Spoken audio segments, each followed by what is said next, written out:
నమస్తే, welcome to news are. నేను షీల. నిజమైన పేదలకు ప్రభుత్వ ఫలాలు అందించాలి అన్న లక్ష్యంతో పనిచేస్తున్నారని తెలంగాణ ముఖ్యమంత్రి రేవంత్ రెడ్డి అన్నారు. తాను ప్రాతినిధ్యం వహిస్తున్న కొడంగల్ నియోజకవర్గ పరిధిలోని కోస్గి మండలం చంద్రవంచలో గ్రామ సభ నిర్వహించారు. రిపబ్లిక్ డే సందర్భంగా పేదల ఆకాంక్షలు నెరవేర్చేందుకు 4 కొత్త పథకాలను సీఎం రేవంత్ రెడ్డి లాంఛనంగా ప్రారంభించారు. ప్రభుత్వ ప్రధాన కార్యదర్శి శాంతికుమార్తో కలిసి గ్రామ సభలో ప్రభుత్వ పథకాలకు లబ్ధిదారులను ఎంపిక చేసి ఇంద్రమ్మ ఇళ్లు, కొత్త రేషన్ కార్డులు, పంటలకు పెట్టుబడి సాయంగా రైతు భరోసా, భూమి లేని వ్యవసాయ కూలీలకు ఇందిరమ్మ ఆత్మీయ భరోసా పథకాలు పంపిణీ చేశారు. పేద ప్రజల జీవన ప్రమాణాలు పెంచేందుకు ప్రజాప్రభుత్వం నిబద్ధతతో పనిచేస్తోంది అన్నారు. నిలబడి మీరు ఆశీర్వదించి ఇక్కడ శాసనసభ్యుని చేస్తే తెలంగాణ రాష్ట్రానికి ముఖ్యమంత్రి అయినా మరి అలా నా బాధ్యత ఉంది.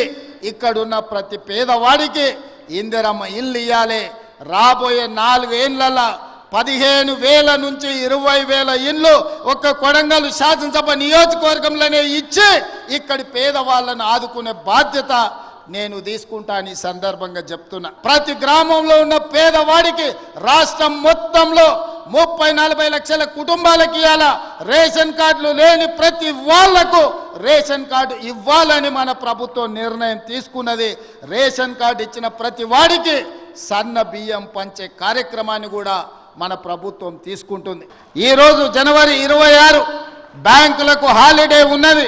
రాత్రి 12 గంటల తర్వాత ప్రతి రైతుకు, రాష్ట్రంలో ఉన్న వ్యవసాయ భూమి ఉన్న ప్రతి రైతుకు రాత్రి 12 గంటల తర్వాత ప్రతి ఎకరాకు 6,000 రూపాయలతోని మీ ఖాతాల్లో మీ నగదు టకీమని పడే విధంగా ఈరోజు కార్యక్రమాన్ని తీసుకున్నాం. ఇంత గొప్ప కార్యక్రమం, ఈ రాష్ట్రంలో ఉండే లక్షలాది మంది రైతాంగ కుటుంబాలను ఆదుకోవాలన్న కార్యక్రమం ఇవాళ కొడంగల్ శాసనసభ నియోజకవర్గం చంద్రవంచ గ్రామం నుంచి ప్రారంభించుకోవడం మనందరికీ సంతోషం. ఈరోజు రాష్ట్రం మొత్తం చంద్రవంచ వైపు చూస్తుంది అంటే రైతుల కళ్ళల్లో ఆనందం మనం ఈ వేదిక మీద నుంచి చూడాల్సిన అవసరం ఉన్నది. ఇవాళ భూమి లేని నిరుపేదలను, ముఖ్యంగా దళితులను, గిరిజనులను, ఆదివాసులను, బలహీన వర్గాలను ఆదుకోవడానికి పథకం తీసుకొచ్చినాం.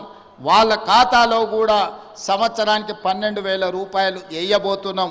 వాళ్ళ నగదు కూడా రాత్రి 12 గంటల తర్వాత బదిలీ కాబోతున్నదని చెప్పి నేను ఈ సందర్భంగా తెలియజేయదలుచుకున్నా.